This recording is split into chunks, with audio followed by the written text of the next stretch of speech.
What is up, everybody? Y'all already know who it is.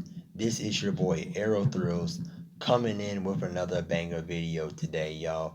So, in today's video, we will be talking about SeaWorld Orlando's new B&M, or SeaWorld Orlando's first B&M surf coaster that is going to open up next year in 2023. So, today, specifically in this video, I am going to try and give you guys a little information that I found on the internet. There's not a lot of information that talks about the B&M, which stands for Bulger and Mabillard B&M Surf Coaster. And after I give a little bit of information about the ride or the new model from B&M, I'm going to go over my thoughts on the new B&M surf coaster that is coming to SeaWorld Orlando, etc. Unfortunately, there's not a lot of information that talks about the new model, which is called the B&M surf coaster. So,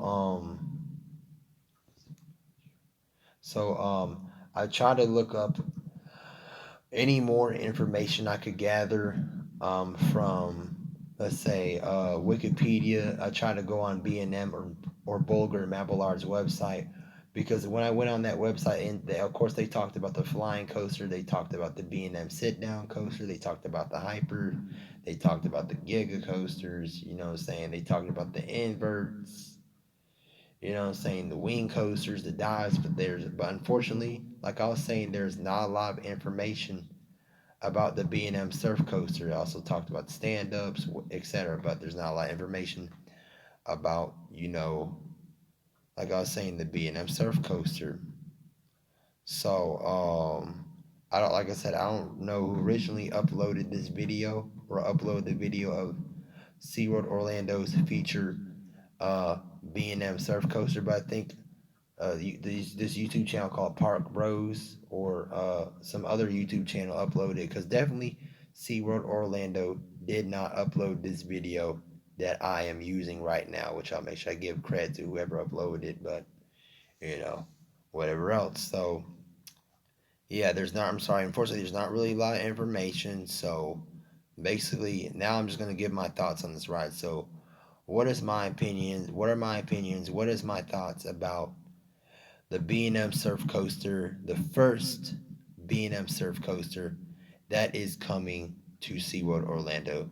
So my thoughts, or what my thoughts are, is like I said, I'm interested to see, what the B&M Surf Coaster is capable of, because like I said, most people think that the B&M Surf Coaster is going to be the newer generation of B&M of stand-up coasters. So most people think that the B&M Surf Coaster is going to be the new generation of stand-up coasters that is going to be coming in the near future, which I really believe that, because most people, from what I know, most people were asking like, "Oh, what is the B&M Surf Coaster going to look like?"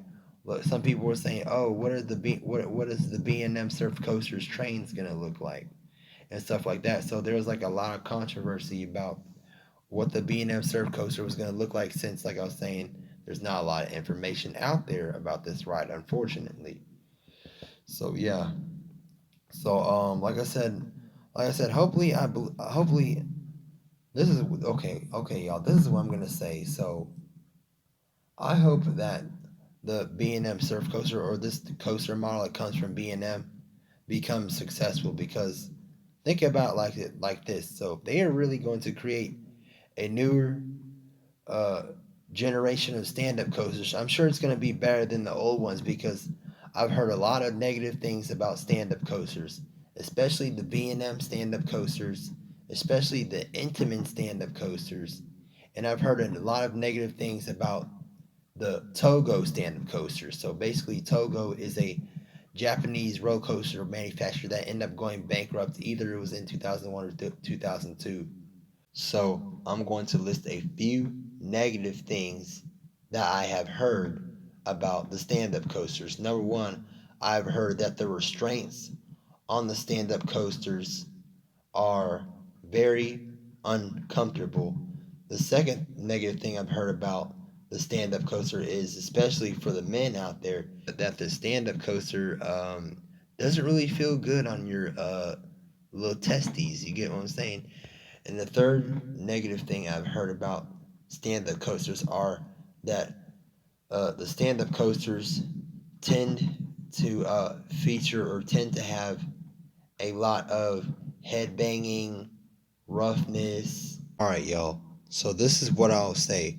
So B&M decides to bring back the stand-up coaster model. Hopefully B&M has improved on some of the things that I have talked about, or some of the complaints most people have about stand-up coasters, because especially if you look at the picture of the B&M surf coaster or its restraints, it seems like the B&M surf coaster will feature the B&M vest restraints instead of the original over-the-shoulder restraints. So maybe if the surf coaster did feature vest restraints, even though I'm not a fan of them, hopefully that would get rid of the problem of, the head banging and whatever else I just talked about. The last thing I'm going to say is, if you guys clearly look at the differences between the B&M surf coaster and the B&M stand-up coaster, is that